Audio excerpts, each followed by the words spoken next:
Hello বন্ধুরা, তোমাদেরকে আমার একটা ইরেগুলার ব্লগে স্বাগত জানাই। সেই দিন আমি গিয়েছিলাম একটা মনসুন রাইডে, তাই দেখো আমি প্যাকেটের মধ্যে রেনকোট আর ফোন কভার আমি নিয়ে একদম রেডি হচ্ছিলাম।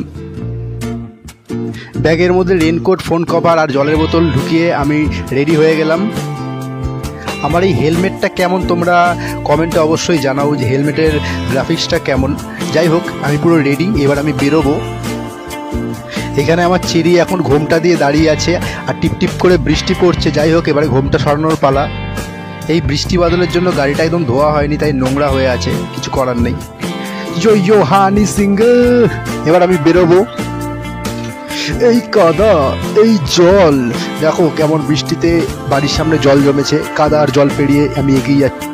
তো চলো এবার বেরোনো যাক। আর রাস্তায় আমার সাথে দুজন বন্ধু মিট করবে, আমি একা যাচ্ছি না, আমার সাথে আরো দুজন বন্ধু যাচ্ছে।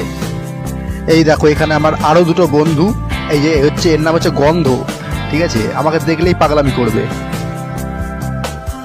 আর ইনি হচ্ছেন কালু, সারাদিন শুধু ল্যাথ খাবে।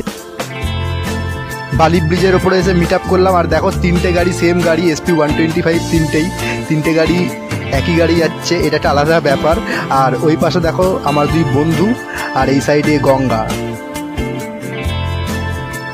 এদের দুজনের নামই হচ্ছে শুভম। আর এক শুভমকে দেখে আমার একটু মাথা গরম হয়েছিল, কারণ হাফ প্যান্ট পরে এসছে। কিন্তু পরে ভাবলাম যে ঠিক আছে, বর্ষাকালে হাফ প্যান্টটা চলে, ঠিক আছে। রাস্তায় এত জোর বৃষ্টি চলে এসেছিলো বলে আর ভিডিও করতে পারিনি, তাই না। একেবারে বসিরহাটে এসে গেছি, বসিরহাটের একটা গ্রামে। আর এই যে দুই বন্ধু আমরা, আর গ্রামটা দেখো জাস্ট।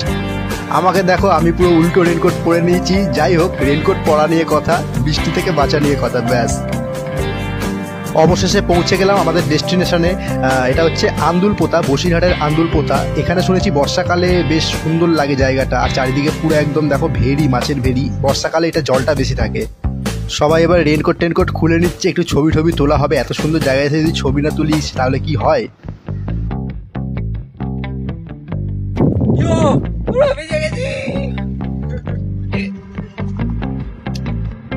এত সুন্দর মনোরম পরিবেশ দেখে একটু গান গাইতে ইচ্ছা করছিল, তাই জন্য একটু বর্ষার গান গাইছিলাম। যে ভিডিওটা তোমরা অলরেডি দেখেছো, যারা আমার ফেসবুকে আছো। তো একটু জাস্ট ফান করছিলাম। বাড়ি আসার পথে একটু বেলঘড়ি এক্সপ্রেসের পাশে একটা চায়ের দোকানে দাঁড়িয়েছিলাম। দেখতেই পাচ্ছ বৃষ্টিতে ভিজে একদম হালত খারাপ হয়ে গেছে, তাই একটু চা খেয়ে শরীরটা একটু গরম করে নিচ্ছিলাম। এইবারে চাটা খেয়ে এবারে আমরা বাড়ি যাব, বাড়ির দিকে এবারে যাব। সবাই খুব ক্লান্ত হয়ে গেছি। যাই হোক, কেমন লাগলো তোমাদের ভিডিওটা অবশ্যই জানিও। আবার দেখা হবে তোমাদের সাথে একটা নতুন ভিডিওতে। তো চলো, টাটা, বাই বাই।